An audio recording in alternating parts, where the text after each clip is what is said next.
Ok, a transmissão já começou. Eu vou entrar online.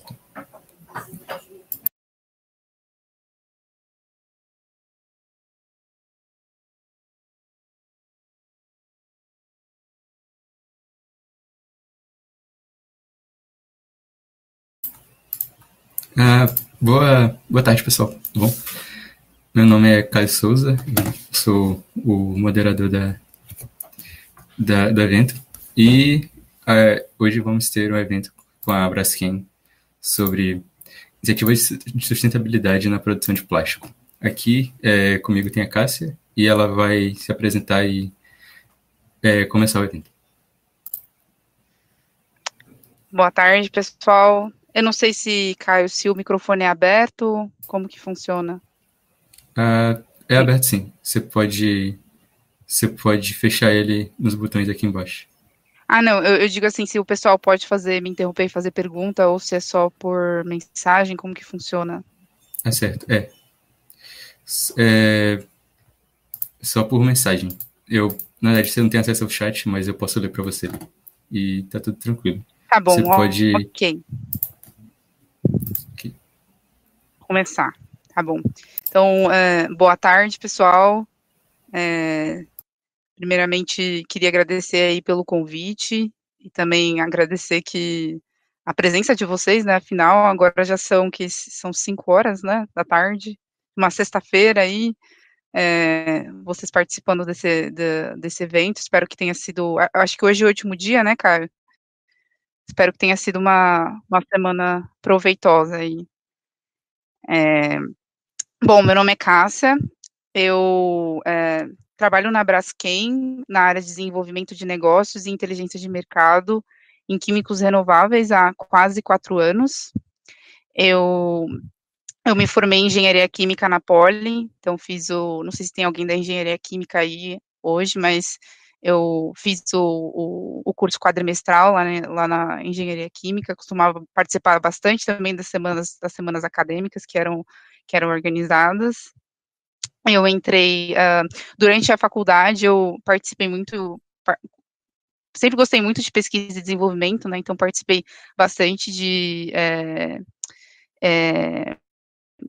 iniciações científicas, tanto aqui no Brasil, como fora também, tive a oportunidade de fazer um intercâmbio nos períodos dos quadrimestres de estágio, para trabalhar num laboratório lá em Portugal. E aí, no último ano, eu comecei um estágio na Braskem, nessa mesma área. Na verdade, no início, essa era uma área que era mais focada para a parte de desenvolvimento de novas tecnologias, né? Então, olhar para o mercado e buscar novas tecnologias para a produção de químicos e polímeros de fonte renovável, ou seja, que não usam o petróleo como matéria-prima. Mas aí depois a área mudou um pouquinho e teve um escopo mais abrangente, né? Não só a parte de tecnologia, mas também olhando aí para essa parte de desenvolvimento de negócio, que é basicamente como que a gente faz para transformar os projetos de inovação que a gente tem em reais oportunidades de negócio para a empresa investir e, de fato, começar a trazer esses produtos para o mercado, né? Bom, Caio, se tiver alguma pergunta, eu trouxe alguns slides aqui para apresentar, mas fiquem à vontade para fazer perguntas aí no chat, e Caio, fique à vontade também para trazer as perguntas para mim durante a apresentação mesmo, não necessariamente as perguntas precisam ser no final. Ok?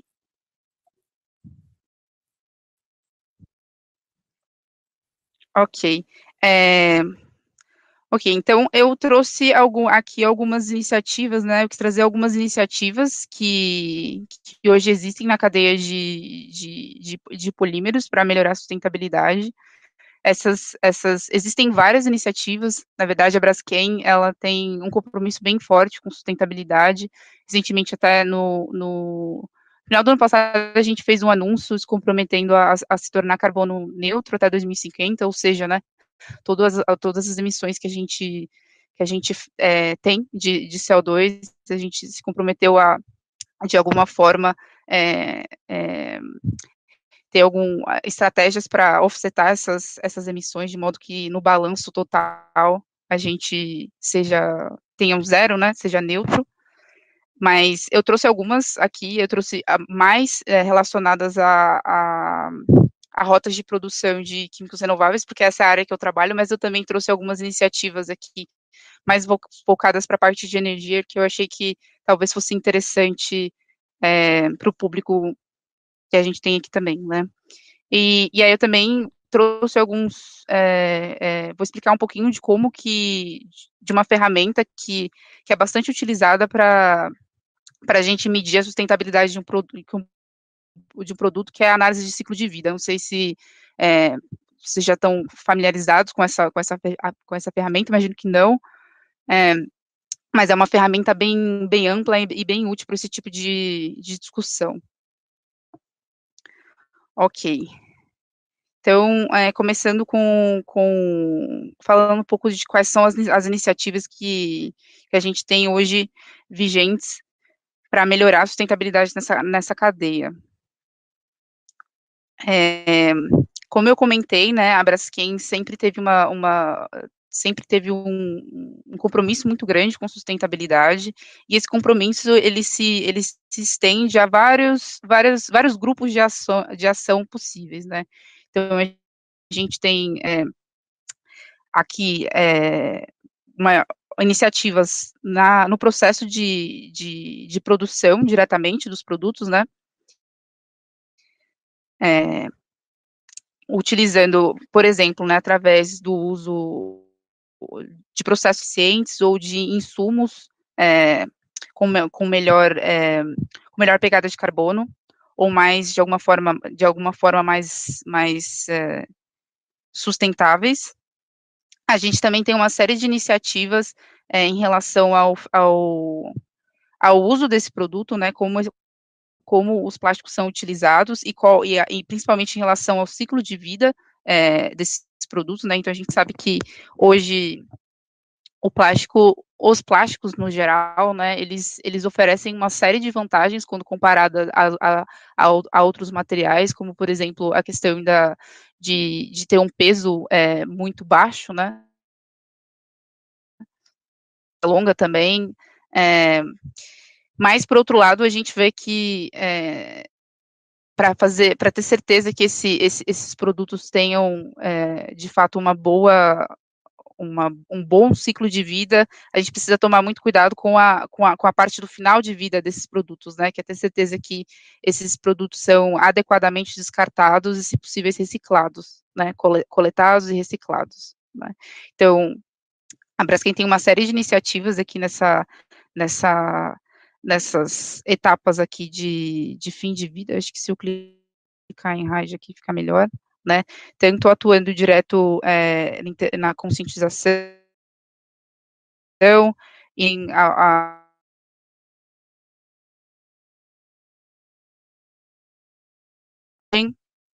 se tornar mais eficazes, mais eficientes, como também criando aqui, inovando aqui nas tecnologias para reciclagem também, né? Então, aqui tem uma série de iniciativas, mas eu vou focar hoje nessa apresentação mais nessas duas aqui em cima. Então, as iniciativas que a gente tem nos processos em si e as iniciativas que a gente tem no início da cadeia, né? Em relação ao tipo de matéria-prima que a gente está utilizando. Bom, então, falando um pouquinho aqui sobre a sustentabilidade no processo produtivo, né? Acho que aqui tem vários exemplos, mas eu trouxe 2 exemplos aqui que eu achei que seriam bem interessantes para o público atual, que é um exemplo que na nossa planta de Mauá, que é um exemplo de otimização energética, né? Então, é um projeto que visa a trocar as turbinas que a gente tem, que são base vapor, para para turbinas elétricas que vão usar como fonte de energia uma corrente residual que é produzida no nosso processo, né? Então, ao invés de tratar essa corrente residual e usar gás natural para gerar o vapor e aí gerar eletricidade, a ideia desse projeto é usar uma corrente residual do processo para gerar energia, para a gente converter essa energia depois em energia elétrica para alimentar a planta, né? Então, esse projeto é um projeto bem grande, e a redução do consumo de eletricidade que vai ser atingido equivale a de uma cidade de mais ou menos 1 milhão de habitantes. Então, é um exemplo bem interessante, no sentido de que, quando você olha para a indústria como um todo, e principalmente para a indústria química, essas iniciativas que visam, de alguma forma, reutilizar ou reaproveitar melhor correntes que já são disponíveis no processo, em geral, elas têm um potencial bem grande de reduzir tanto o impacto ambiental, quanto também trazer algum benefício em custo também. Então, esse projeto, por exemplo, é um projeto em parceria com a Siemens, né? E a ideia é que aqui a gente vai ter uma redução de 11% no consumo de água e 6% na redução de CO2 na unidade, fazendo esse investimento na troca da tecnologia das turbinas, né? Um outro exemplo mais recente, né? Então, esse projeto aqui começou em 2019, e a ideia é que ele seja concluído no final desse ano, comecinho do ano que vem. E aí tem um outro projeto que é mais recente também, que é uma parceria que a gente fez com a Casa dos Ventos, que visa a construção de um parque eólico para fornecer energia elétrica para as nossas plantas, né? Esse projeto também,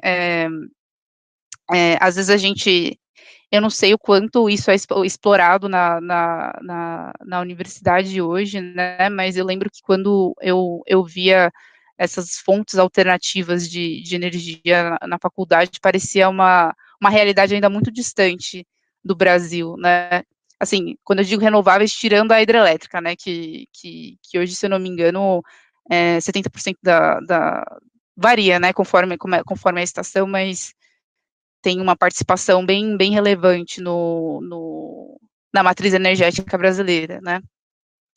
Mas, então, a verdade é que, apesar de ainda representar um percentual baixo na matriz, essas outras fontes alternativas, como energia eólica e energia solar, têm ganhado bastante força nos últimos anos, principalmente agora que as discussões sobre aquecimento global têm se tornado mais fortes, né?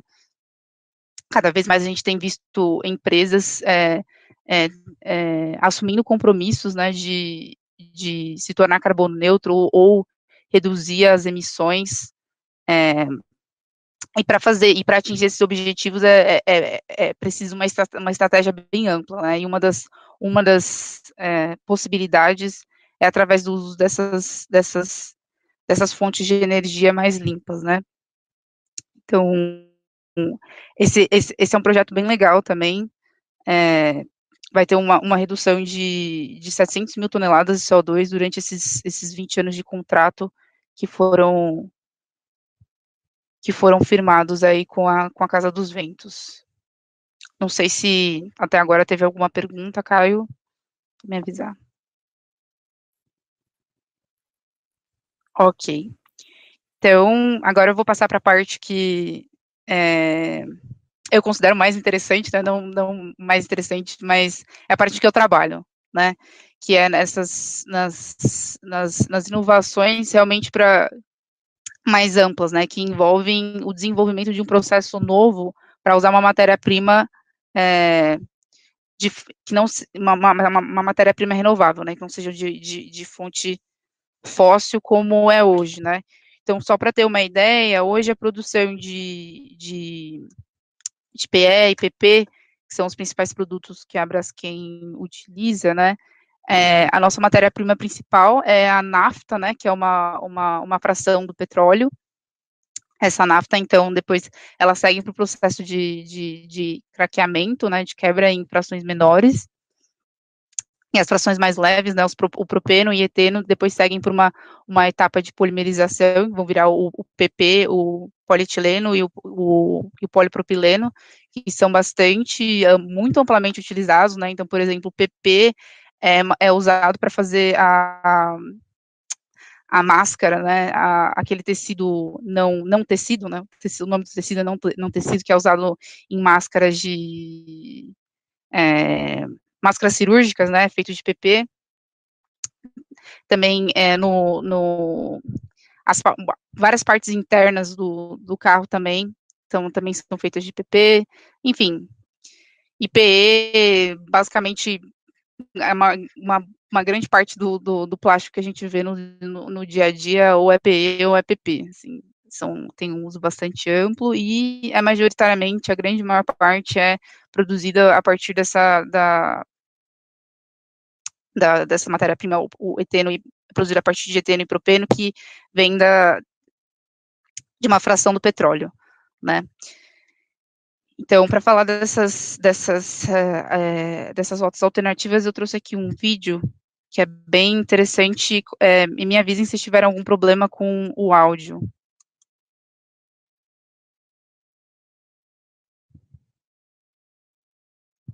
Six, five, four, three, two,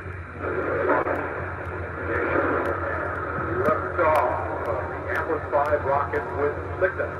Supplies to the crew.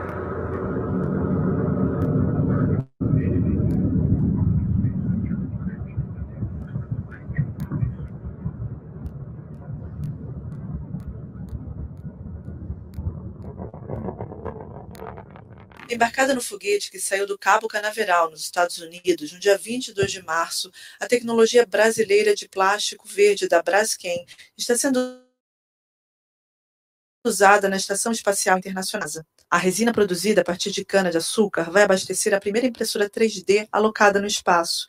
Essa máquina vai imprimir peças de reparo para a nave espacial. A primeira delas foi um conector de mangueira de irrigação, como mostra a astronauta.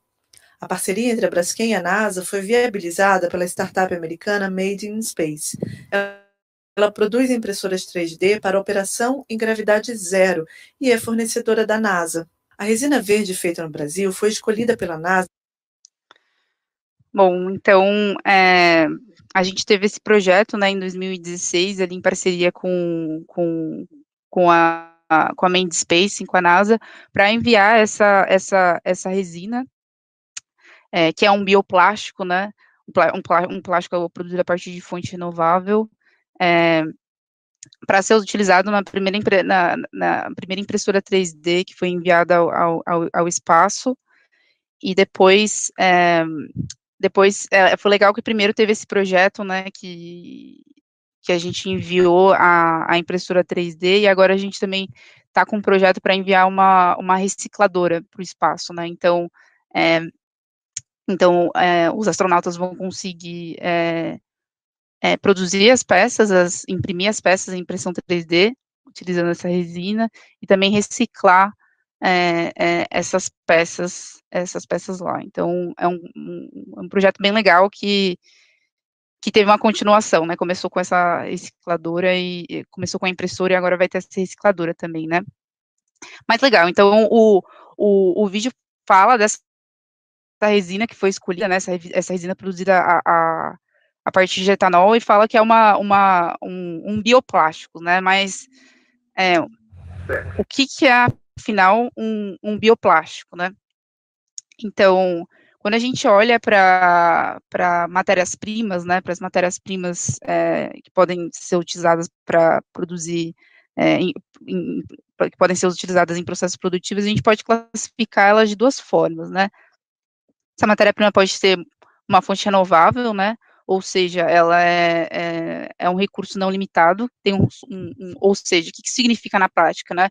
São materiais que têm um ciclo de renovação curto, né? Como por exemplo, a água, né? Que, enfim, a água evapora, condensa e depois se precipita de novo, né? Ou a luz solar, que não tem um ciclo de renovação curta, mas ela tem um horizonte muito longo de esgotamento, né? Não sei quantos milhões de anos ainda vai demorar para o Sol morrer, né? Enquanto os recursos não renováveis, né, os recursos fósseis, né, são aqueles recursos que têm um ciclo de renovação muito, muito, muito longo, né? Na verdade, a questão é que o ciclo de consumo daquele produto, ele é muito mais acelerado do que o ciclo de renovação, né? Então, o petróleo, em algum momento no passado, quando eu digo passado, estou falando de alguns milhões de anos atrás, era uma matéria-prima orgânica que se decompôs nas condições adequadas e se tornou petróleo, né? Mas desde a revolução das revoluções industriais que a gente teve, a gente começou a utilizar o petróleo de maneira muito intensa e de forma que não tem tempo para se recompor naturalmente, né? Então a gente sabe que um dia a gente não vai ter mais acesso a essa matéria-prima, né? Ok. Quando a gente olha para o outro lado, para o fim da vida dos produtos, a gente pode classificar eles de duas formas, né? A gente pode classificar de várias formas, né? Mas aqui eu trouxe duas. Então, a gente pode classificar esse produto como um produto biodegradável ou um produto reciclável, né? Então, o produto reciclável é um produto que a gente pode utilizar ele de alguma forma, retornar ele é uma etapa anterior do processo de processamento ali, e usar essa etapa anterior para produzir algum produto novo, né? Então, aqui eu trouxe o exemplo do PET. O PET hoje é o plástico mais amplamente reciclado, muito devido à questão estrutural dele, né? Então, o PET, ele é diferente do PEPP, ele é produzido a partir do ácido tereftálico e o monoetileno glicol, numa reação de condensação. Então, por causa dessa estrutura do PET, ele é muito mais fácil de ser reciclado do que o PEPP, porque a gente consegue reverter a reação do PET, enquanto que a do PE e PP é bem mais difícil, é uma estrutura muito mais estável, é bem mais difícil de reciclar, né? Ok, então, a gente tem a classificação aqui reciclável, e um produto também pode ser biodegradável, né? Ou seja, ele tem, o que isso quer dizer, né? Ele quer dizer que ele tem uma cadeia que pode ser quebrada para o micro-organismo ao longo do tempo, até chegar nas unidades mais básicas, né, que é o CO2 e a água. Em alguns casos, né, aqui nessa classificação de biodegradável, é um universo bem amplo, né, porque a gente tem os biodegradáveis e os compostáveis, né. A diferença deles, basicamente, é que quando a gente fala dos compostáveis, a gente está falando de um produto que precisa de condições específicas para se degradar até esses componentes básicos, né, enquanto que o produto biodegradável, por definição, não precisaria dessas condições específicas de solo ou de temperatura para se decompor até esse estágio mínimo, né, máximo de composição até as moléculas mais estáveis, né. Hoje, em geral, a maior parte do que existe, do que está disponível no mercado, apesar da confusão aí que muitas vezes é bem comum acontecer, são produtos que são, na verdade, compostáveis, né, que eles precisam ser recolhidos e levados para ambientes de compostagem, né, com condições específicas para eles se decomporem adequadamente ali. Mas também tem alguns exemplos de biodegradáveis também. Então, aqui,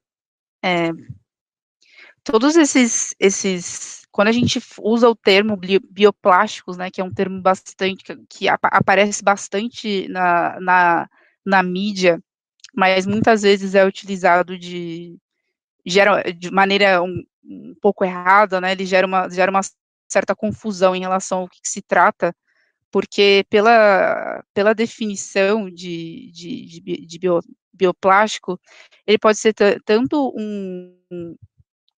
um plástico biodegradável, né, quanto um plástico de fonte renovável, né. No caso do PE, que eu mostrei ali na foto, que é o PE verde que a Braskem produz também, ele é classificado como bioplástico por causa da fonte, da matéria-prima que é utilizada para produzi-lo, né, que é o etanol, né. Então, do etanol, que é produzido a partir da cana de açúcar, a gente desidrata o etanol, produz o eteno, e a partir do eteno, então, é polimerizado, e aí a gente obtém o polietileno, ou também o EVA, também a partir do eteno a gente consegue produzir o etilvinil acetate, né, que aqui, no caso, é parcialmente renovável, né.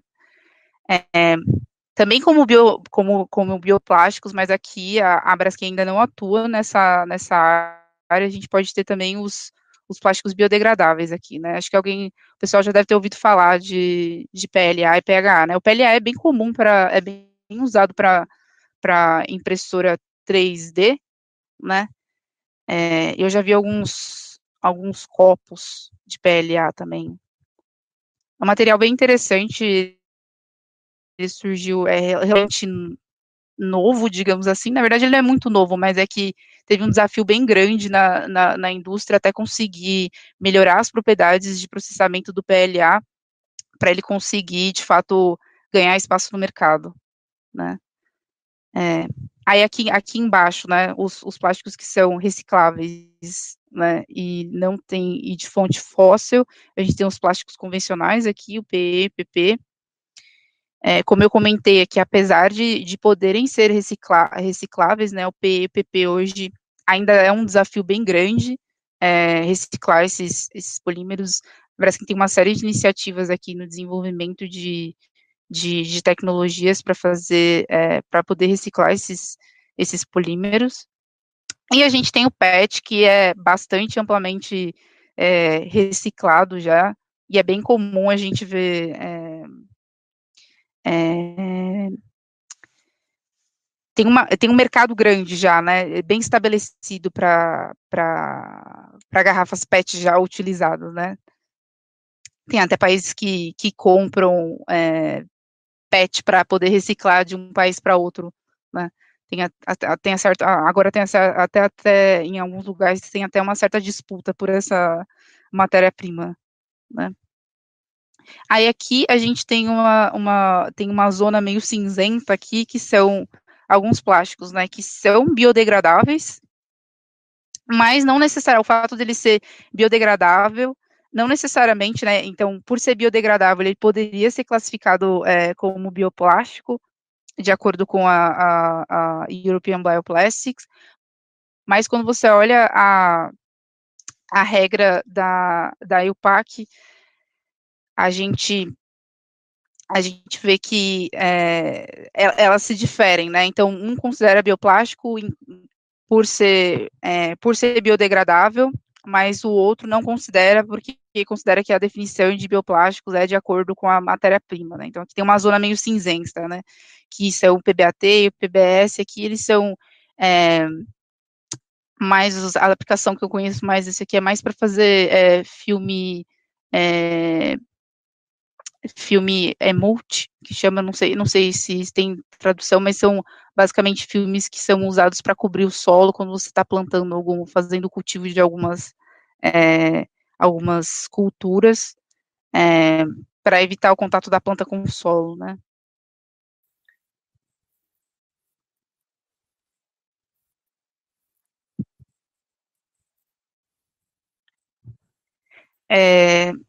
Eu não consigo ver, porque para eu ver eu preciso sair do modo de apresentação.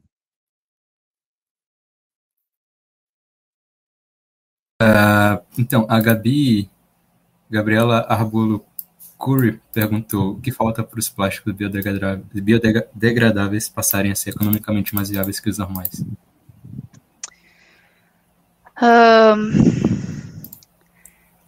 Bom, tem um motivo pelo qual o PE, o PP e o PET, né, são os plásticos mais utilizados globalmente falando, né? E esse motivo é basicamente porque eles até agora têm unido os, os, os pontos mais importantes para a gente, né, que são, né, a questão da performance e o balanço entre custo-benefício, né, que é oferecer uma performance boa, né, então no caso do PET, o PET é um polímero que tem uma barreira, quando a gente faz uma garrafa PET, né, por exemplo, uma garrafa PET para Coca-Cola, né, ele tem que ter esse polímero, ele tem que ser capaz de aguentar a pressão do gás que está ali, né? Então a gente tem CO2 ali misturado no líquido, né? E conforme tem um dia mais quente, ou se alguém chacoalha a garrafa, que esse gás se desprende. Então esse plástico tem que conseguir aguentar essa pressão.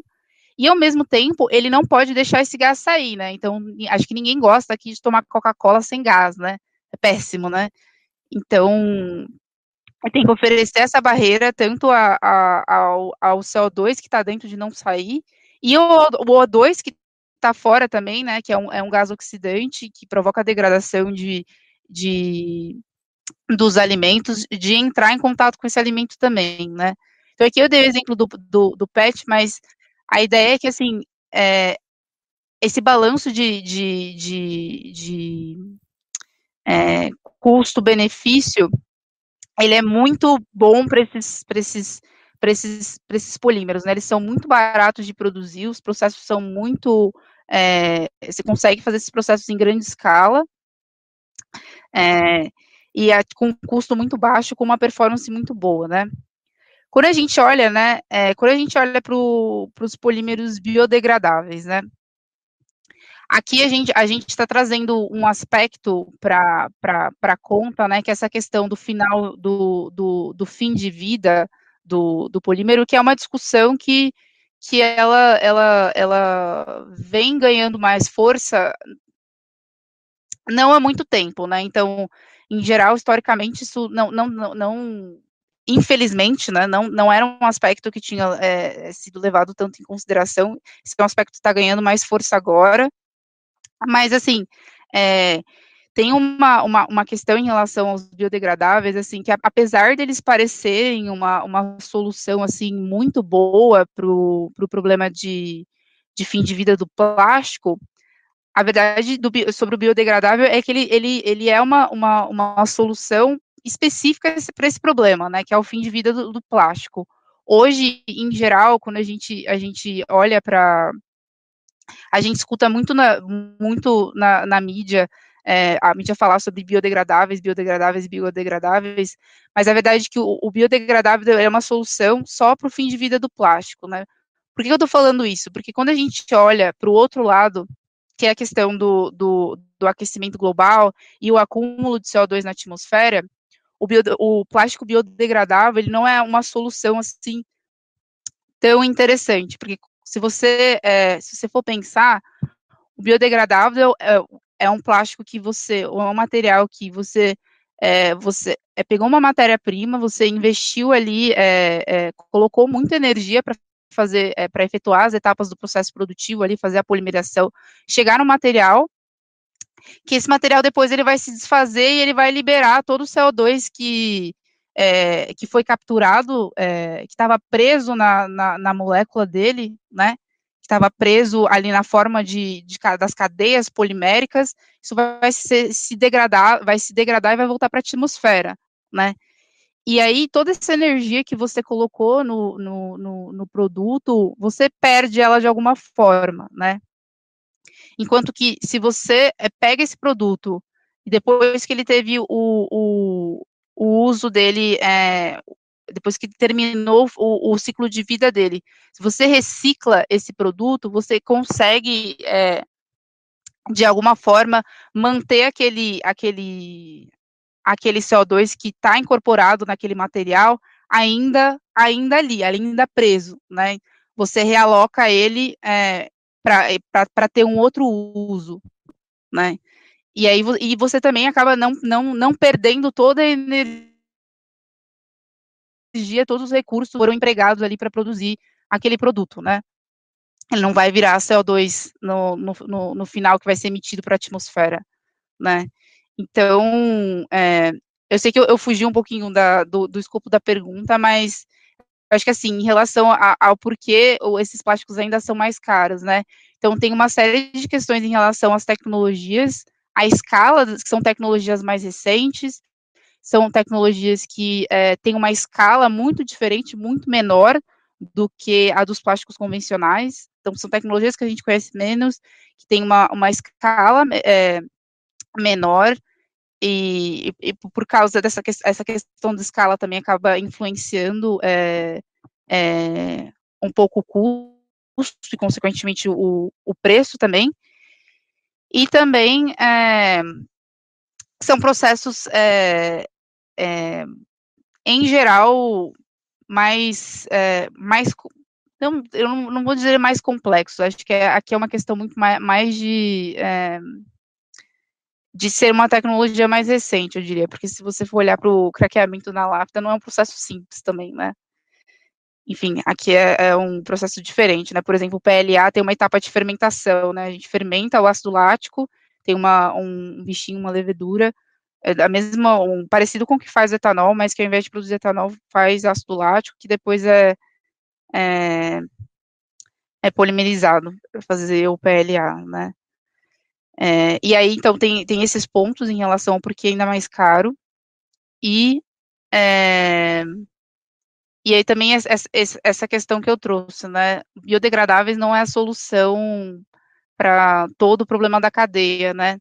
Ele soluciona uma parte, que é a parte do fim da vida, mas, assim, não é um fim muito nobre, digamos assim, para todo o recurso energético, todo o material que foi investido na produção daquele produto. Não sei se surgiu alguma outra pergunta aí no meio da explicação, Caio, mas era isso. Surgiram, na verdade, mais duas perguntas aqui. Você gostaria que eu lesse agora? Pode fazer. Beleza. O Herberton perguntou: a Braskem vê a possibilidade de entrar no mercado de reciclagem via radiação ionizante para comercialização de pellets? Uhum. E a outra pergunta? Outra pergunta é do Regis. A Braskem produz algum tipo de resina de base biológica que substitua as epóxi e outras em uso de compósitos? Tá. Sobre a pergunta sobre a radiação, o uso de radiação ionizante para reciclagem de pellets.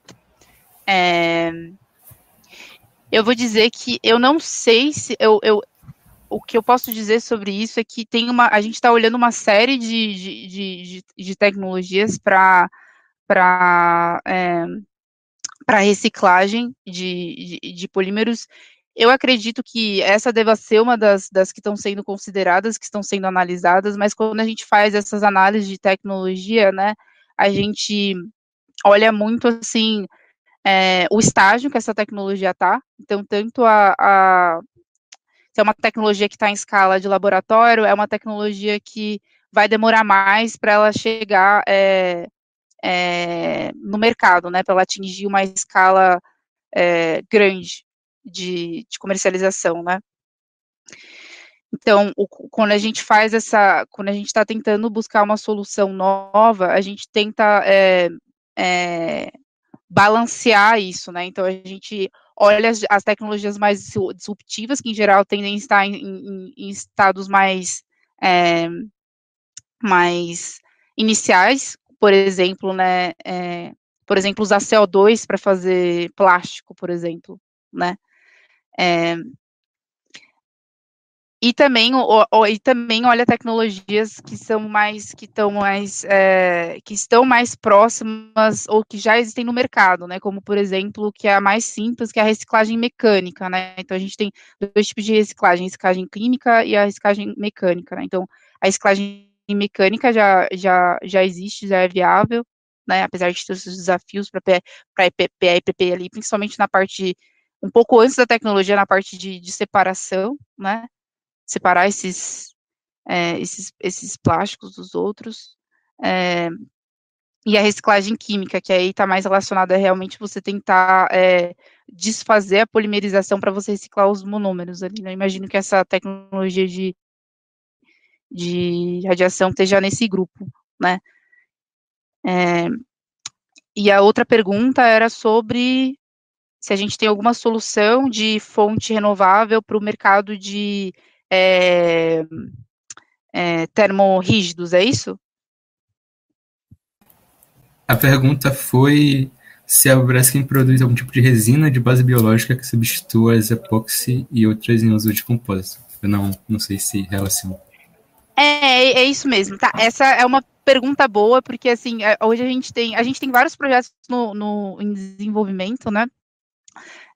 A maioria deles é confidencial, mas um dos projetos que a gente tem que é público, que eu vou falar mais no final da apresentação, ele fez a produção de um material que é um químico que é o glicol, monopropileno glicol, que é utilizado para fazer resina insaturada, resina poliéster insaturada, né?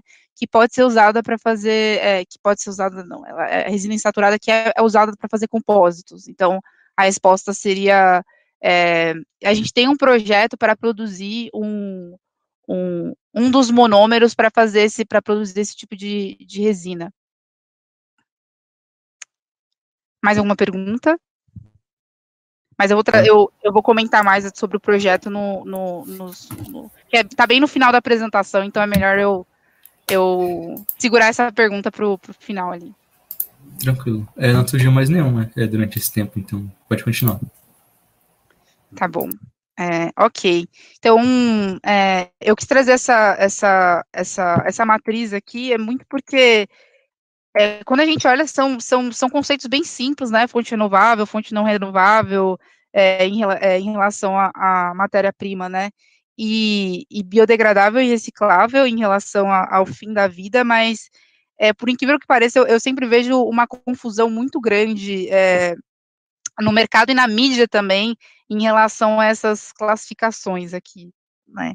Então, hoje, o polímero que a Braskem já produz e já tem no mercado há mais de 10 anos, na verdade, é um bioplástico, mas é um bioplástico porque ele é de fonte renovável, né? Então, ele usa cana-de-açúcar como matéria-prima, né, primordial, e ele também é reciclável, né, que é o BioPE, que eu vou falar um pouquinho mais aqui para vocês nos próximos slides.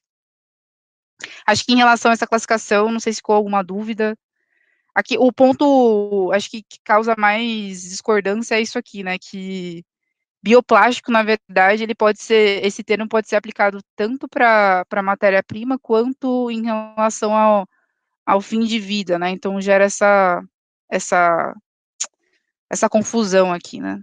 Você pode ter um plástico que não é renovável, de origem renovável, mas é biodegradável, né? Então, enfim. Ok. Então, como eu tinha comentado, né, nos últimos anos, aqui a gente tem um gráfico com a concentração de CO2, dióxido de carbono na atmosfera, e os últimos anos, né? Então, aqui o ano zero é o ano 1950, e a gente tem aquele ponto que eu comentei, né? A gente, não sei quantos anos está aqui, mas sei lá, em 100 anos a gente começou, depois que a gente teve as revoluções industriais, né, a gente começou a usar muito, explorar muito o petróleo, né, que é uma forma muito concentrada de energia. não só o petróleo, como também carvão, né, enfim, a gente começou a explorar muito esses recursos fósseis e a liberar muito CO2 na atmosfera para níveis nunca antes vistos, né, na história aqui da Terra, né.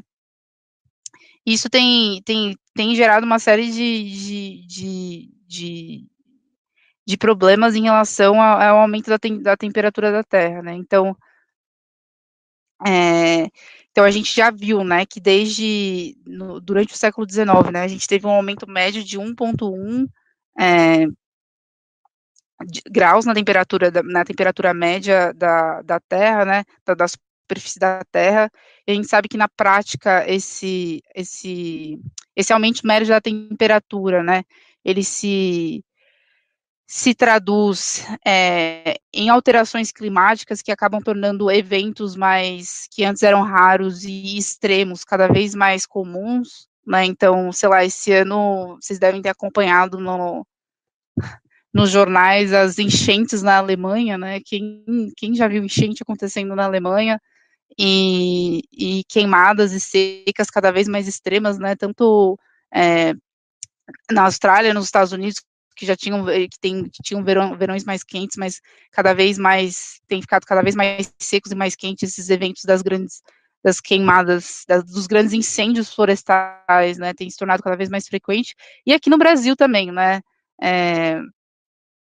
a gente tem visto também cada vez mais esses eventos bastante extremos acontecendo com maior frequência, né. É muito difícil na prática, né, a rigor, correlacionar esses eventos específicos com o aquecimento global, mas a gente sabe que, no geral, existe uma correlação, né, essa frequência com o aumento da temperatura média. E aí a questão, né, é como que a gente fica bem, a gente já viu esse aumento, né, e aqui tem um estudo bem interessante que a McKinsey fez, eu posso compartilhar o link com vocês depois, que é mostrando, a McKinsey fez não, né, eles compilaram esse material de maneira bastante intuitiva e fácil de entender, que né, se a gente não fizer nada, se a gente não tiver nenhuma mudança em relação às emissões, a como a gente emite hoje, o esperado é que a gente tenha um aumento de mais ou menos 3,5 graus na temperatura média da Terra até 2050, né, que é um cenário, assim, bastante difícil, né. Enquanto que, assim, se a gente isso aqui, esse current trends aqui, ele já leva em consideração algumas medidas que já estão sendo tomadas para a redução das emissões de CO2, né. Então, por exemplo, hoje alguns países no mundo já têm adotado mecanismos, por exemplo, de taxação de CO2, né. Por exemplo, vou dar um exemplo bem específico, mas eu sei que na Alemanha, por exemplo, isso já existe, e assim, você tem uma determinada cota de emissão de CO2, se você passa daquela cota, você tem que pagar tantos, se não me engano, 50 dólares por tonelada de CO2 que é emitido, né, então, para criar esse incentivo para as empresas investirem em tecnologias ou em modificações de processo que reduzam a emissão de CO2, né. Tem várias formas de criar esses mecanismos, eu só citei uma aqui, tem tem o mercado livre, o mercado voluntário, enfim, essa é uma discussão bem ampla, mas a ideia é que aqui, nesse cenário aqui, a gente já tem essas medidas sempre incorporadas, né, se a gente seguisse só as tendências históricas ali, a partir daquele gráfico que eu mostrei anteriormente, a gente chegaria a quase 5 graus de aumento, né, o que seria, assim, basicamente catastrófico, né. Se esse cenário de 3,5 já é muito ruim, o cenário de 5 seria muito difícil globalmente falando, né? E aqui, claro, né, tem algumas regiões específicas e populações específicas que seriam mais afetadas, mas globalmente falando seria uma catástrofe climática, né, em termos de biodiversidade, perda de biodiversidade, enfim. E aqui, né, o cenário de 1,5, que é assim, o que a gente deveria se esforçar, para se esforçar, não, que a gente tem que ter como objetivo para tentar minimizar o máximo possível essas mudanças, né, porque o problema do aquecimento, desse efeito, é que quanto mais CO2 você emite, mais o problema do efeito estufa, na verdade, né, quanto mais você emite, e a temperatura aumenta, você acaba, por exemplo, causando uma perda de mais área nos polos, que eram áreas cobertas de neve, que reflete a radiação, e aí você acaba acelerando o processo, né? Então, quanto pior fica, pior vai ficar, né? Não sei, não é uma explicação muito boa, mas é esse efeito de feedback positivo, né? Então, a ideia é que, né, essa matéria que eu posso compartilhar com vocês depois, a ideia é muito ele mostrando, né, o que a gente precisa fazer, né, mostrando formas da gente conseguir chegar e se manter aqui nesse aumento de 1,5 graus na temperatura global só, né, até 2050. E assim, né, pra gente levando em conta esse desafio que a gente tem, né, globalmente falando do aquecimento global, para que a gente consiga tomar medidas efetivas em relação a esse problema, a gente precisa ter uma forma, uma metodologia adequada para conseguir mensurar o impacto dos produtos, né, para conseguir entender se um processo é mais eficaz que o outro, mais sustentável que o outro, ou seja, levando em consideração especificamente a questão da emissão de CO2, né, se ele emite mais ou menos do que outro, né. E aí, uma ferramenta que é muito utilizada para fazer esse tipo de análise, é a análise de ciclo de vida. Não sei se alguém aí da plateia já ouviu falar do que é ACV na faculdade, ou talvez em algum outro. Às vezes aparece muito assim naquelas análises, é melhor, se eu quiser comparar, né, será que é melhor eu usar várias sacolinhas de papel ou eu usar uma sacolinha de plástico, né? A gente olha um para um, putz, parece o plástico, o papel é biodegradável, né? Ele é melhor, né? Mas quando a gente leva em consideração que quando a gente leva em consideração o ciclo de vida da sacolinha, né, que ele vai ter que ser usado para um determinado fim, né, e que provavelmente, por exemplo, a sacola de plástico, em algumas condições, a sacola de papel, né, você teria que usar várias, enquanto de plástico você usaria uma, pode ser que não fique assim tão vantajoso mais, né. Então a ideia da análise de ciclo de vida é avaliar, então é mensurar os impactos ambientais causados na fabricação e utilização de determinado produto ou serviço, né. Então a gente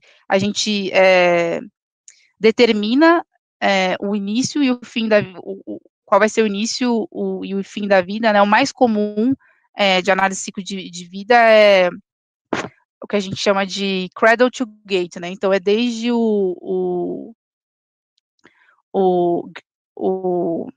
desculpa, gates to cradle, né, que é desde o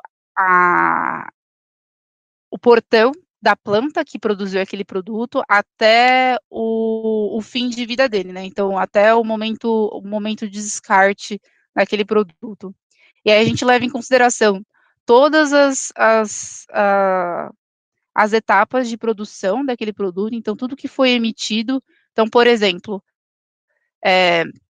no caso aqui, né, por exemplo, no caso da cana-de-açúcar, né, então, no caso, se a gente for fazer essa análise para cana-de-açúcar, a gente vai levar em consideração todos os insumos que são utilizados para plantar a cana-de-açúcar, então, vai entrar os fertilizantes que foram usados para preparar o solo, vão entrar os combustíveis das máquinas que foram usadas para preparar o solo para o plantio, assim como também o combustível da máquina que foi usado para colher a cana no campo, a água que foi usada para lavar essa cana, para depois ela entrar lá na usina de produção de açúcar de etanol, enfim, todas essas, a ideia é realmente ir em cada etapa do processo e olhar tudo que está entrando ali e entender quais são, e mensurar o impacto dessas entradas, né? E aí você vai somando tudo isso para no final você conseguir ter uma ideia de, considerando o ciclo de vida daquele produto, quanto que ele emite ou que ele captura de CO2 na atmosfera, né? Aqui eu estou dando um exemplo de CO2, mas a análise de ACV ela é muito mais ampla que isso. Então, ela realmente mensura impactos ambientais que tem várias classes, né? Então, a pegada hídrica, a pegada de CO2, a gente olha também a emissão de nitrogenados, de sulfurados, enfim. São várias classes de impacto, mas aqui, porque eu estou falando mais, eu trouxe esse ponto mais do aquecimento global das emissões de CO2, estou citando mais o CO2, mas ela é bem ampla, né?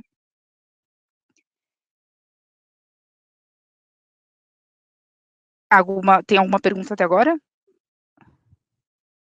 Chegaram 2 perguntas novas. Tá, pode falar.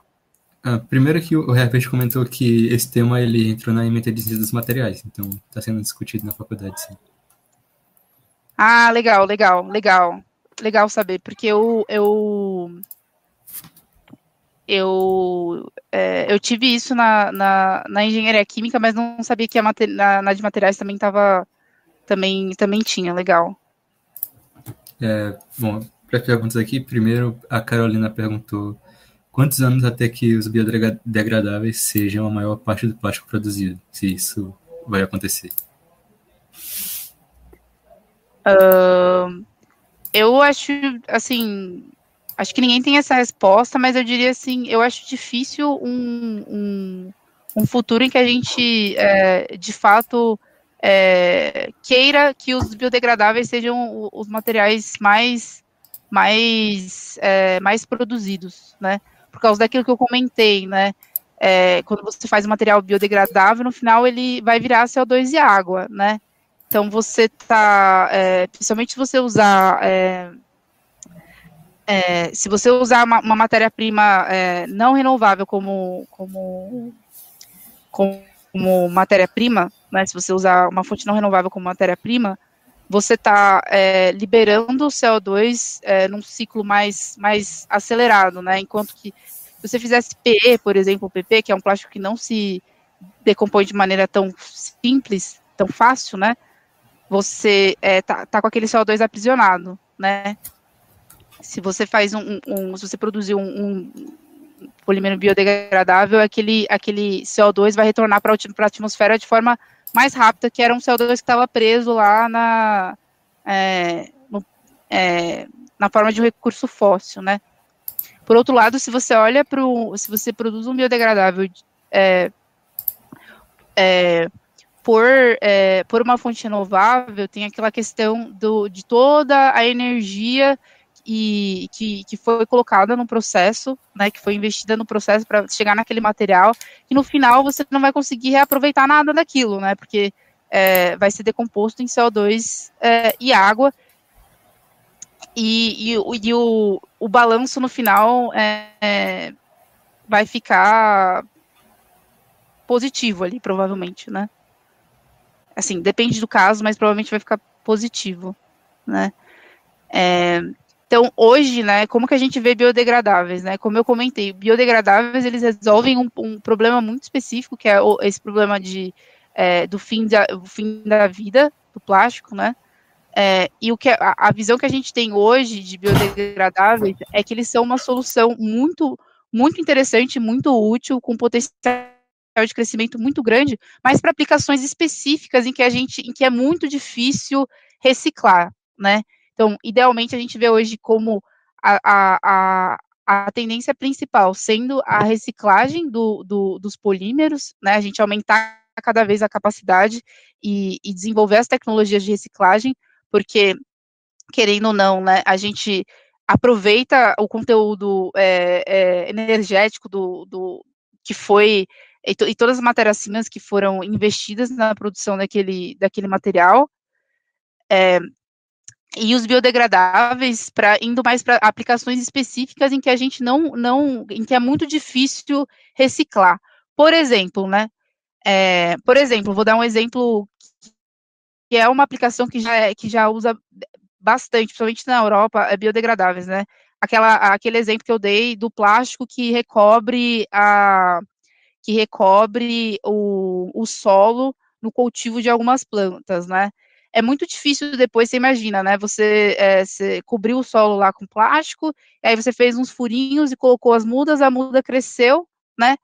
Imagina depois para você ir lá e recolher aquele plástico que é ali que está meio preso por entre as plantas ali, que vai estar todo sujo com solo, com um pedaço de planta. Imagina para você pegar isso, limpar e levar isso para reciclagem, né? Provavelmente vai sair mais caro você fazer isso do que você comprar um novo, né? Então, ninguém vai querer fazer essa recolha, esse tratamento, né? Então, esse é um exemplo de um caso que é muito, que os polímeros biodegradáveis trazem muita vantagem, né, porque você não consegue fazer essa recuperação, é muito cara, né, muito caro, exige muito, muito esforço, né. Um outro exemplo são, por exemplo, né, que aí é uma aplicação que ela é bem mais desafiada, né, mas é uma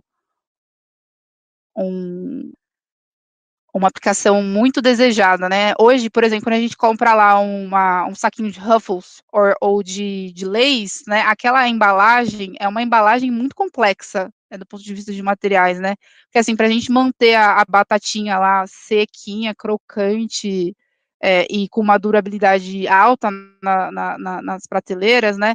Aquela embalagem, ela não é composta de um material só, né? Você tem várias camadas ali, né? Você tem camadas de PP, tem camada de adesivo, tem até, em alguns casos, alumínio também, folha de alumínio, ou depósitos de óxido de alumínio, enfim. É muito difícil você conseguir separar essas camadas, né, para conseguir reciclar elas, né. Então, essa seria uma aplicação também que, se a gente conseguisse desenvolver algum tipo de solução de biodegradável ali, talvez entre as camadas, por exemplo, para ajudar na separação dos filmes, seria muito interessante, né? Porque hoje, enfim, a gente não consegue separar na prática, e hoje a gente ou não recicla ou queima, né? Então, acho que, olhando assim para um futuro, eu diria que a tendência é a gente aumentar cada vez mais a reciclagem dos plásticos, e os biodegradáveis entrarem nessas aplicações em que é muito difícil, em que não é possível reciclar, o que reciclar é muito difícil, seja porque você não consegue recuperar o material. Eu lembrei de uma aplicação bem interessante, que um material que é usado na exploração de petróleo também, né, que você coloca e quando você vai furar o poço, que é um material que é usado para controlar o fluxo ali, né, é bem interessante. Só que, assim, para tirar, ninguém quer tirar aquele material dali, não dá, tirar esse material é muito mais custoso do que deixar ele lá para sempre e ficar monitorando para ver se está tendo algum vazamento de alguma coisa, né?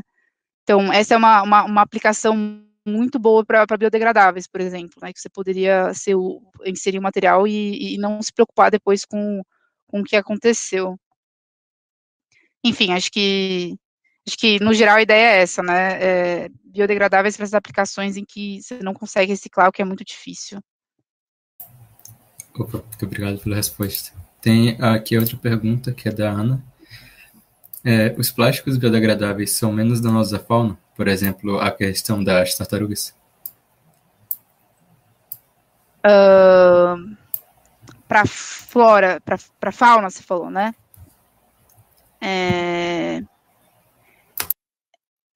Assim, quando você olha, né, o biodegradável, ele resolve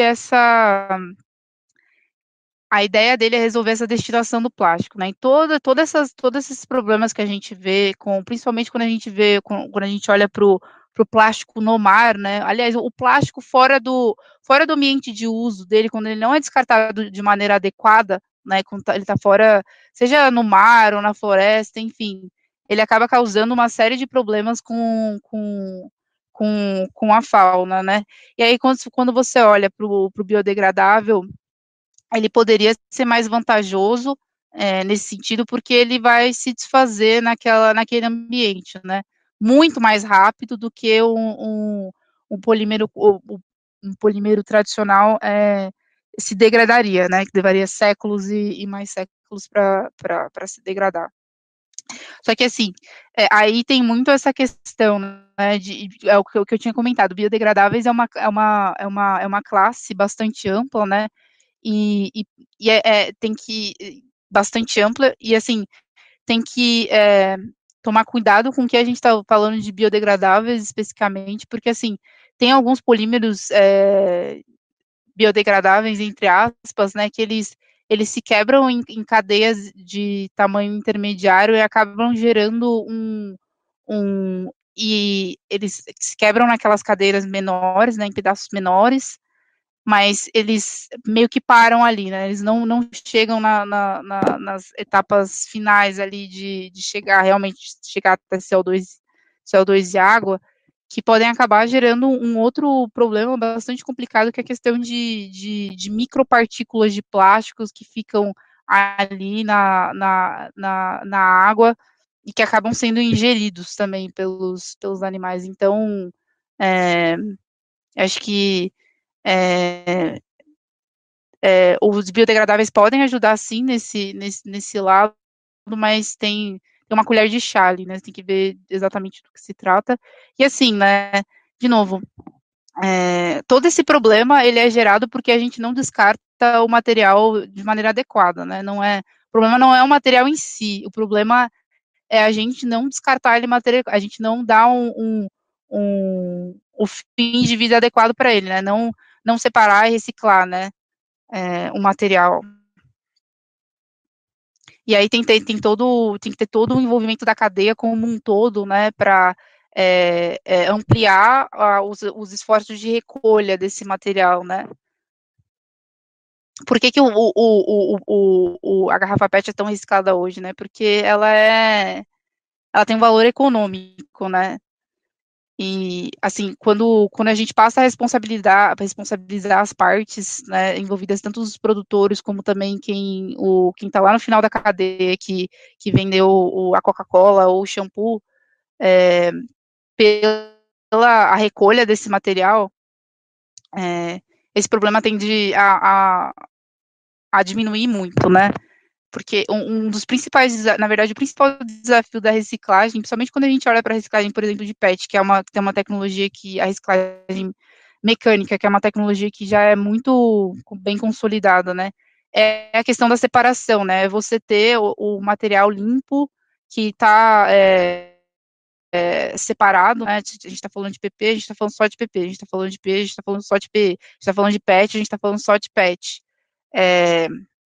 Material limpo e separado de maneira adequada para poder encaminhar para o processo, né? E aí tem, enfim, é um problema muito maior, né, que parte da gente também de separar o lixo de maneira adequada e também, enfim, das autoridades das autoridades e da cadeia, né, dos produtores de plástico também, de quem produz os produtos finais, de incentivar e prover os meios adequados para a gente entregar esse material para ele retornar de volta para a cadeia, né.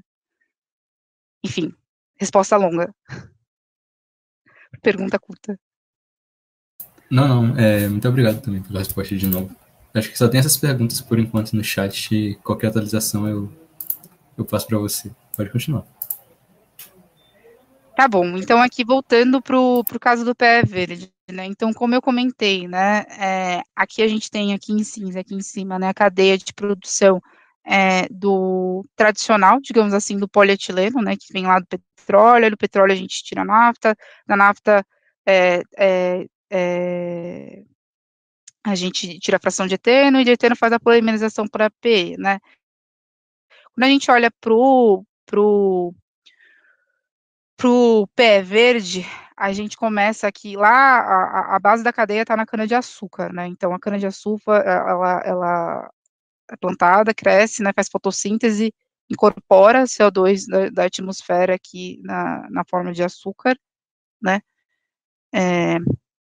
não só açúcar, né, mas, enfim, como biomassa. O açúcar dessa biomassa, né, depois é fermentado, e é produzido o etanol. Esse etanol depois passa por uma etapa de desidratação e depois passa para chegar no eteno, né, então aqui a gente vê que a matéria-prima intermediária, né, o intermediário direto aqui, logo antes do polietileno é a mesma, né, o eteno. E então aqui a gente, essa é a diferença, né, então aqui, essa é a diferença no processo produtivo dessas duas resinas que, assim, quando você olha as propriedades químicas delas no final, né, os dois são PE, né, então a propriedade química é a mesma, o plástico é o mesmo, né, só que o processo produtivo é bem diferente, né. Uma partiu de petróleo lá atrás, esse aqui partiu de cana-de-açúcar. E aí, por que eu tô falando tudo isso, né, porque, a produção de biorresinas, né, de bioplásticos, né, utilizando fonte renovável, pode ser uma forma de também ajudar na redução das emissões de CO2, né. No caso do pé verde, por exemplo, como eu comentei, né, quando a gente faz a análise de ciclo de vida e a gente leva em consideração tudo que é utilizado, né, todos os insumos que são utilizados aqui, na produção da cana-de-açúcar, e aqui tem uma análise muito mais ampla que isso, né, que leva em consideração não só o plantio em si, né, mas também o solo onde essa planta tá, essa cana está sendo plantada, né, porque, por exemplo, não adianta nada eu plantar cana-de-açúcar numa região em que eu desmatei a mata nativa que tinha lá para plantar cana-de-açúcar lá, né. Então, aquela floresta em pé que estava ali, ela capturava muito mais CO2 do que a plantação de cana-de-açúcar que você está botando ali vai capturar, né. Agora, se eu faço o contrário, né, se eu planto, se eu faço esse cultivo numa região em que era uma pastagem degradada, por exemplo, você tinha só capim plantado ou você tinha um cultivo de uma criação de gado, por exemplo, você acaba melhorando a incorporação de matéria-prima no solo ali. Então, nesse caso, você está melhorando o uso do solo. A gente chama isso de mudança do uso do solo, né? Pode ser tanto para pior quanto para melhor. E é um fator bem importante aqui para avaliar se esse cultivo está tendo um impacto positivo ou negativo, né? A planta sempre vai fazer fotossíntese, sempre vai incorporar CO2 na biomassa dela, né? Mas a questão você tem que comparar sempre com o que tinha antes no lugar para ver se faz sentido ou não, né? E aí, no caso do pé verde, né? Quando a gente soma todas as emissões e os créditos também que a gente tem em todas as etapas do processo, a gente acaba chegando numa pegada total de CO2, né, então quilograma de CO2 por quilograma de polímero negativa aqui, né, então para cada tonelada de PE verde que a gente produz, na verdade a gente captura 3 toneladas de CO2 da atmosfera, né, muito por causa daquela questão do cultivo da cana-de-açúcar, e também porque a gente não pode ser qualquer etanol de qualquer cana-de-açúcar também, né? Tem todo esse trabalho de seleção dos produtores que fazem um cultivo sustentável, né? De áreas que não foram, que não estão, não é uma área de avanço da cultura sobre a floresta, né? Mas sim sobre pastagem degradada, como eu comentei, né? E aí, quando a gente compara, né, esse valor aqui, né, enquanto que quando a gente usa aquela rota de produção, a gente chega num valor negativo, né, que a gente está capturando o CO2 da atmosfera, quando a gente olha para o processo convencional, que é aquele de petróleo, a gente emite 1,8 ou 1,9 aqui, dependendo da região, quilogramas de CO2 na atmosfera, né. Então, esse é um dos motivos pelos quais, assim, como eu comentei, né, quando a gente olha das estratégias de sustentabilidade, a gente tem vários pilares, né, toda aquela parte de pós-consumo, a parte de otimização, a parte de pós-consumo que vai usar a reciclagem, né, a parte de otimização dos processos, né, que é tornar os processos cada vez mais eficazes, mais eficientes para consumir menos recursos, né, e também tem essa outra frente que olha qual é o tipo de matéria-prima que você está usando, né, que tem um potencial bastante interessante de auxiliar nessa missão que a gente tem de reduzir as emissões de CO2 e tentar manter ali o aumento esperado de temperatura naquela faixa de 1,5 graus até 2050. Não sei se tem alguma pergunta. Caio? Vou analisar aqui. Eu não estou vendo a tela, desculpa que eu estou com uma tela só, eu não consigo ver. Não, tá tranquilo. Não, nenhuma pergunta nova. Pode continuar. Legal. E aí, aqui, né, só comentando um pouquinho mais disso, né, quando a gente olha, né, aqui a gente tem um material, né, que tem CO2 incorporado no corpo dele, né, então quando a gente leva em conta faz toda a continha, soma tudo, a gente tem um balanço negativo. Se a gente usa esse material e depois recicla esse material, ou seja, mantém ele sendo utilizado mantém o ciclo de vida dele assim rodando, né? É uma solução bastante interessante, né? Porque a gente está mantendo esse CO2 realmente aprisionado. A gente capturou e está mantendo ele aprisionado aqui, né? Se fosse um polímero biodegradável, por exemplo, ele seria capturado e logo depois emitido de vida dele, né? Claro que nas etapas de reciclagem a gente sempre vai emitir alguma coisa, né? Mas você ainda partindo do número negativo, ainda teria um ganho, um aumento nesse número, uma soma nesse número negativo aqui, ao invés de passar direto para ser uma emissão, né? Uma emissão de 100%, né?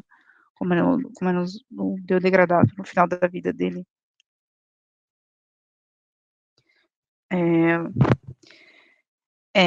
Aqui, como eu comentei, né, isso aqui só faz sentido, né, de novo, para chegar nesses valores, a gente tem um controle, um programa muito amplo de compra responsável do etanol, né, que a gente vem desenvolvendo desde que a gente,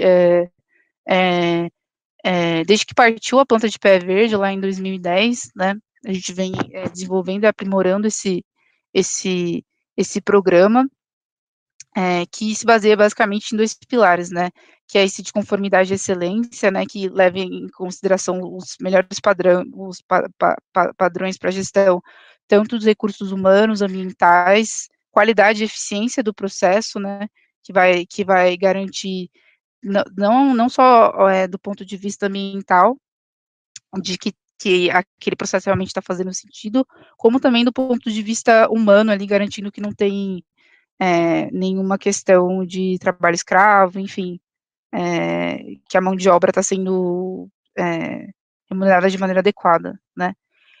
E também esse aspecto da melhoria contínua, né, que é estar sempre revendo o processo e buscando mais e otimizando ele cada vez mais, né.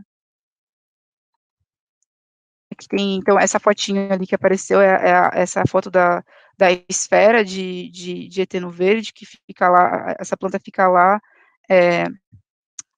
no polo de Triunfo, no Rio Grande do Sul, né, partiu em 2010, são 200 kT, e hoje a gente, então ela partiu como a planta de eteno verde só para fazer polietileno mesmo, né, mas hoje a gente também usa esse eteno verde para fazer EVA, a gente tem uma pequena produção de EVA, parcialmente renovável, né, porque é só a parte do eteno que é renovável, a do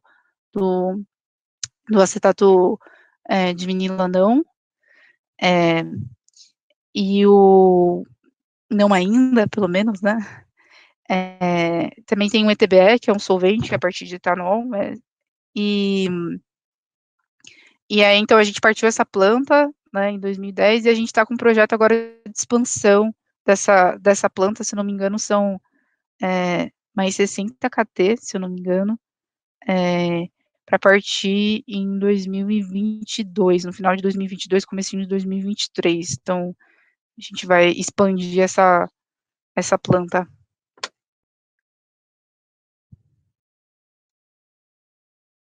Ok.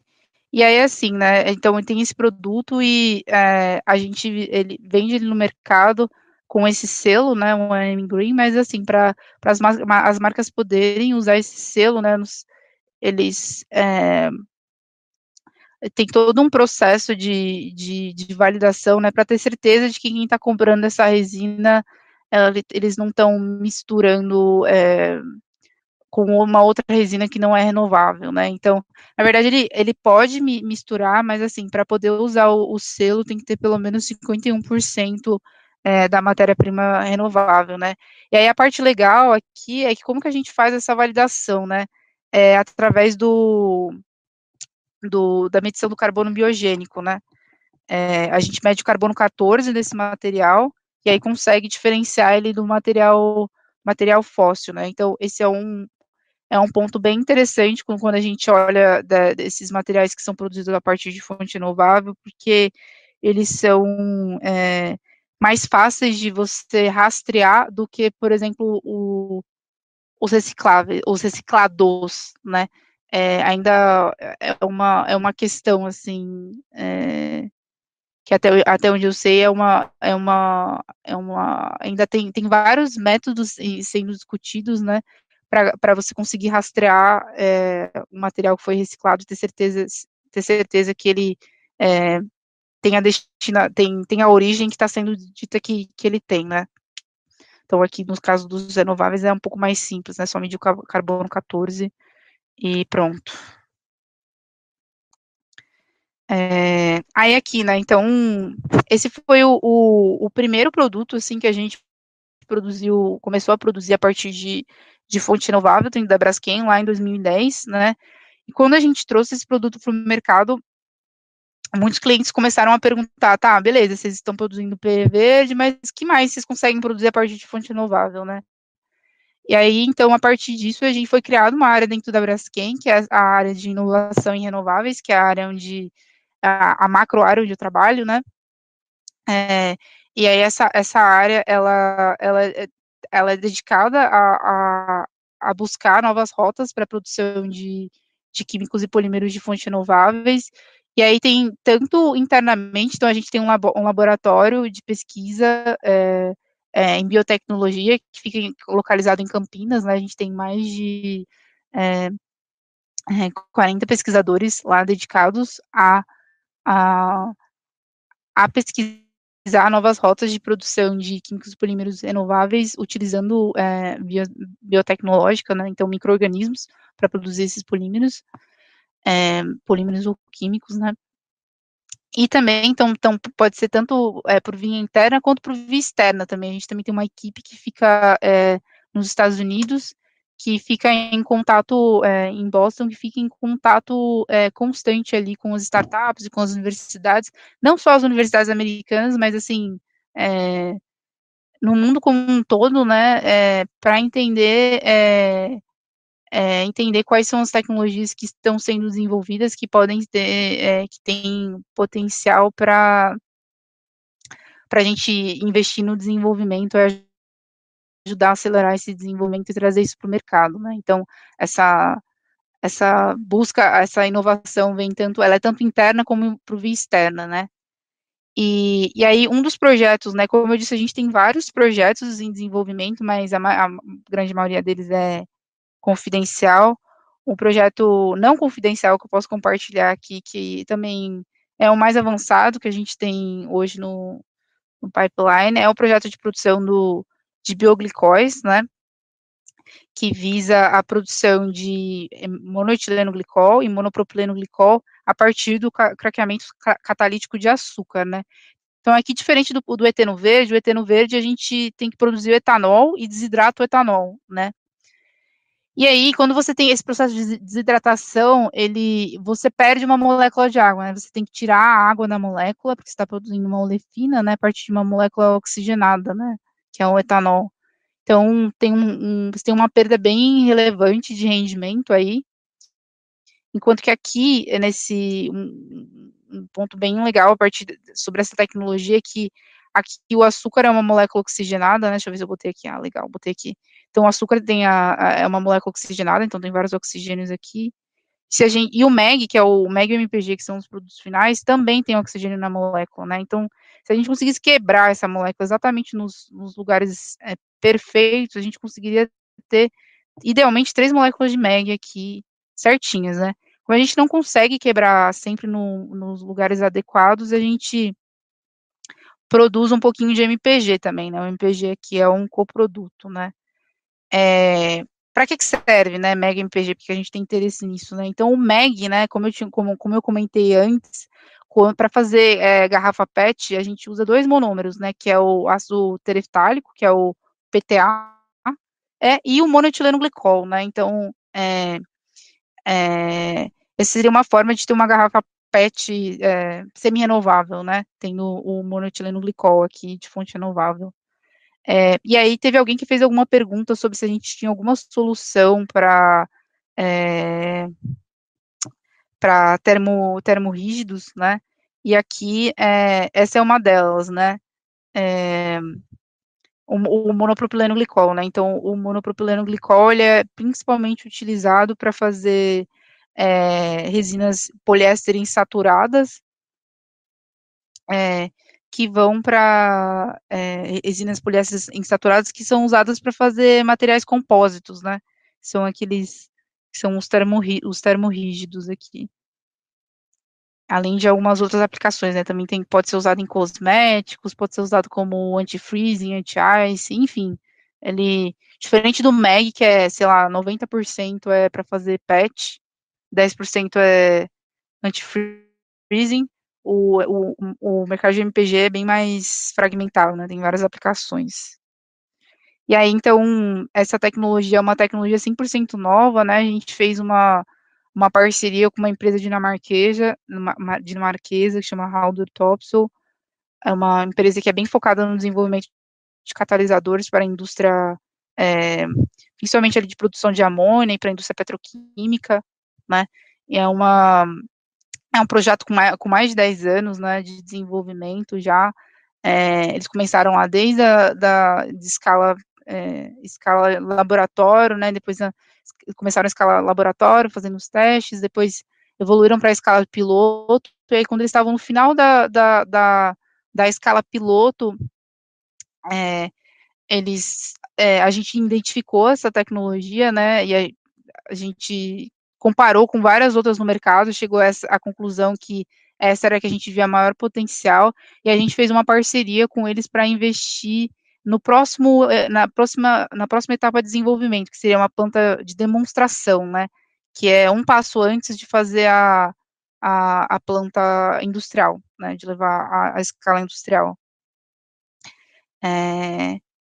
E então aqui tem um pouquinho do processo, né, tem o craqueamento do açúcar, a gente chega a produzir essas moléculas, esses intermediários oxigenados, que depois seguem para uma etapa de hidrogenação, e aí geram um MEG e um MPG, que depois são purificados, separados, né. O legal dessa tecnologia também é que isso aqui a gente considera uma plataforma, né, então esses intermediários que a gente gera aqui no craqueamento do açúcar, a gente pode fazer vários processos com eles, né, se a gente hidrogenar, a gente chega no MEG, no MPG, mas a gente poderia oxidar ou reagir com outros componentes e chegar em outros produtos, né, então é uma tecnologia que tem potencial de gerar também outros produtos, né. Enfim, tem rendimentos altos, seletividade alta, então é um projeto, a gente fez recentemente um anúncio sobre as primeiras amostras que tinham começado a ser produzidas, é um projeto bem legal, bem interessante. Não só porque eu trabalho nele, né, mas porque ele tem bastante potencial. Aqui tem um pouquinho do cronograma, né, então como eu comentei, lá em 2018 a gente fez a parceria com a Haldor Topsoe e começou a construir essa planta, ela fica na Dinamarca, essa planta de demonstração, né, aí em 2019 a gente começou a operar, então a gente foi construindo as unidades, cada uma dessas unidades aqui, então primeiro a unidade de pré-tratamento do açúcar, o cracker de açúcar, né, que é a principal etapa da tecnologia, a mais inovadora, depois a hidrogenação, e agora a gente está trabalhando na purificação, então a gente começou a partiu as unidades aos poucos e foi integrando, né, e aí agora nesse ano de 2020, 2021 aqui a gente tem focado em operar a planta e produzir amostras para a gente começar a validar se esse MEG, que tem uma rota muito diferente uma rota de produção muito diferente do MEG que existe no mercado, se a especificação dele ela é adequada para a aplicação que a gente quer, né? Então a gente está fazendo essas validações, tanto com parceiros técnicos como também com clientes. E a ideia é que, assim, a gente, no 2000, ano que vem, no final do ano que vem, a gente consiga tomar a decisão para construir a planta a planta em escala comercial, né, que são 3 anos aí de construção, então, para partir essa planta de escala comercial em 2024, 2025, que se tudo der certo no desenvolvimento da tecnologia, né, então,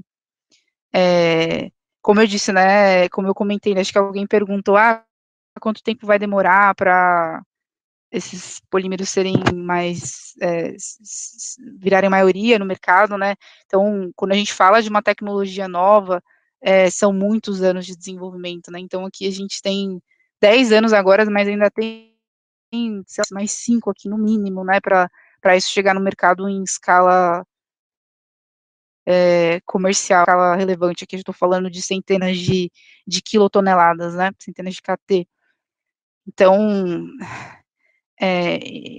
desenvolver processos novos, trabalhar com inovação nunca é simples, né.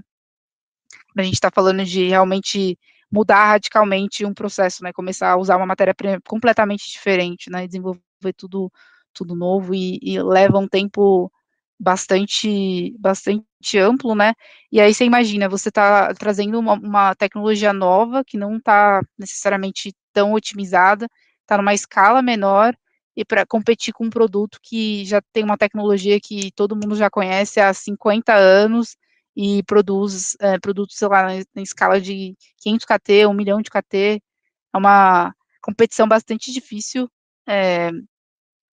A gente sempre busca os projetos que têm maior potencial de serem competitivos no mercado, mas, assim, é realmente muito difícil e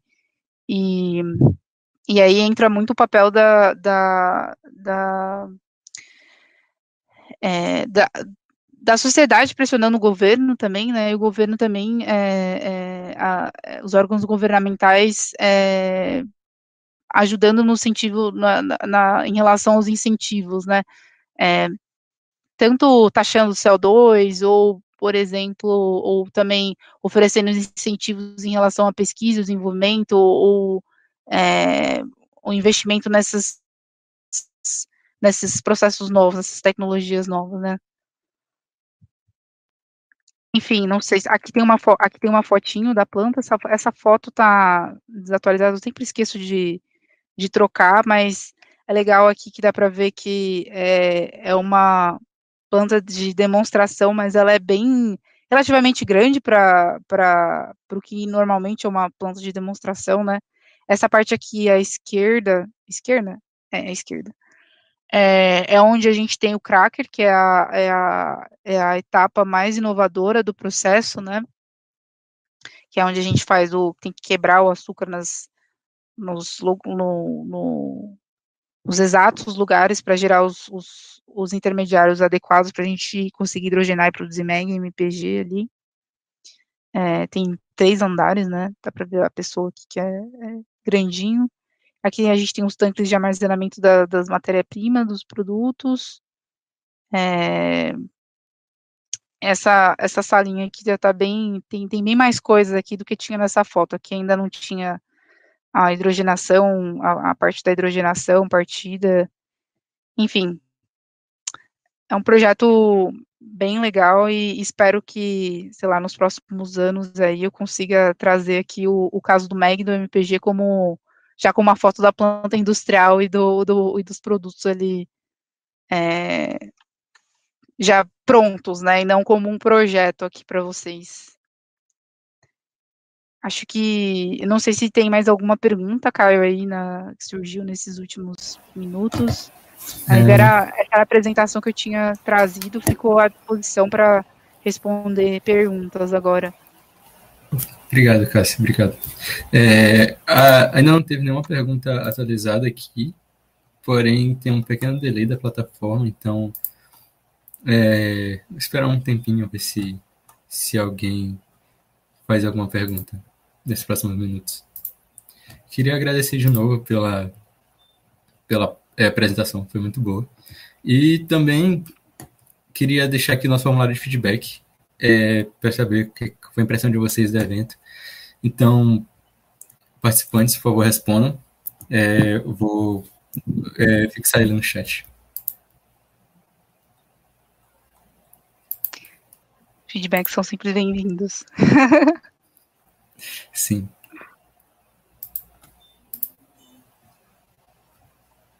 Eu não sei. Aqui é o comunicação chat que você está falando, né?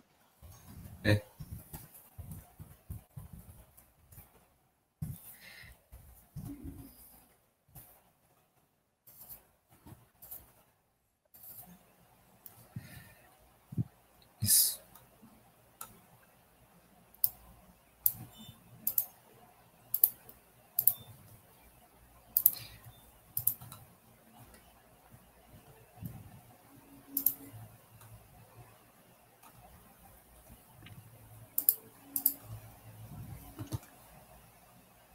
Acho que também, se não tiverem perguntas, Caio, eu vou compartilhar a apresentação ali com vocês. Lá tem o meu e-mail, também o meu contato.